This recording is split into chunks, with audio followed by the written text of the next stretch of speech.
Hello, and thank you for joining me on this journey. I've always been drawn to the stories that don't fit, the ones that leave us questioning reality. Tom Lyons' book, Stranger Than Fear, is a collection of these real-life mysteries. These aren't just tales of the bizarre. They're about human resilience and our curiosity about the unknown. I set out not to provide answers, but to explore the questions that haunt us. What happens when the world reveals a side we never expected? The stories you'll hear are grounded in real events, real places, and real emotions. We'll explore disappearances, encounters that defy logic, and mysteries that linger long after the last page is turned. I invite you to approach these stories with an open mind, not as horror, but as wonder.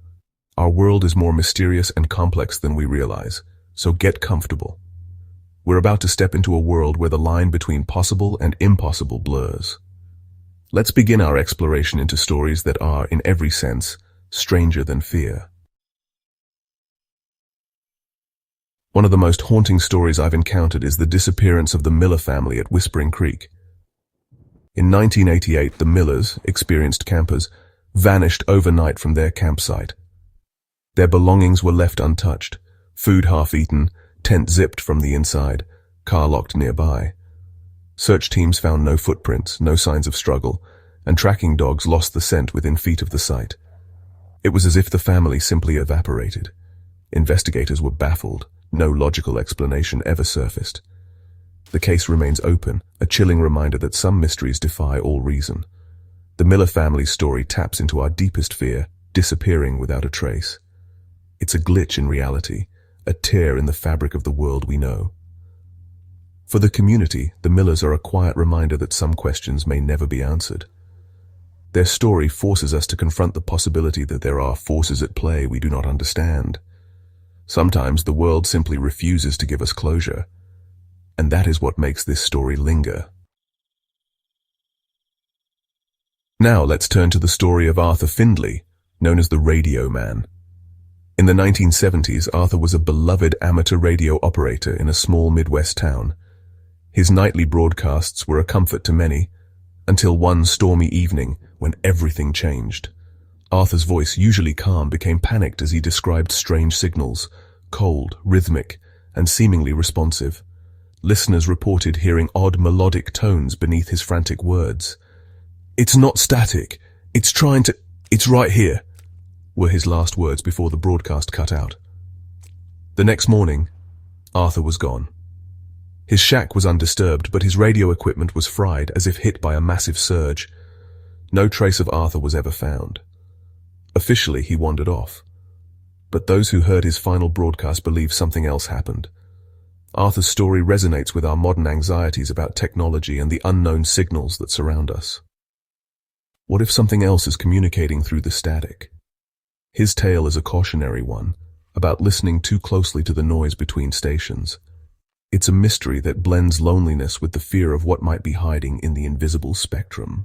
Sometimes the most unsettling answers are the ones we can't hear at all, and that silence is what haunts us.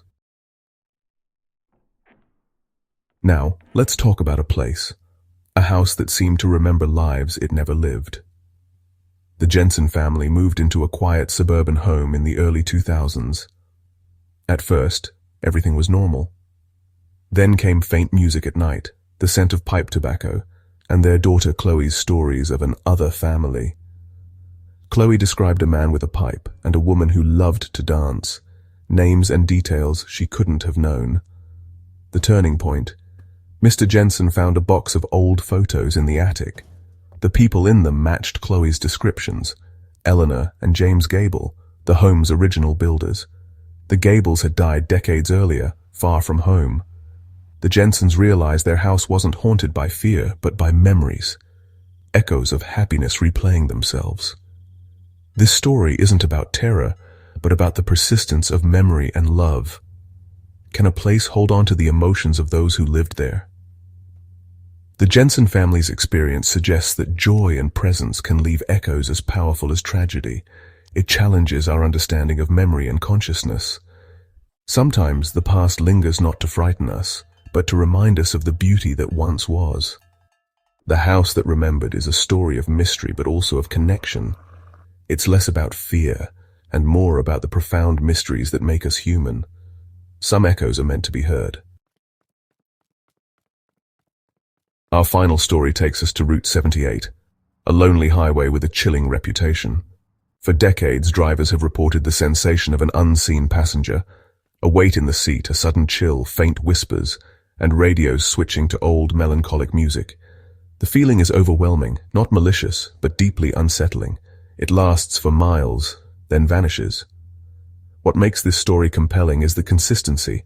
Dozens of independent witnesses over 50 years describing the same experience. Skeptics blame fatigue, but the physical sensations are hard to dismiss. This phenomenon speaks to our fear of vulnerability. Our cars are sanctuaries, and the idea of an invisible presence is intimate and unnerving.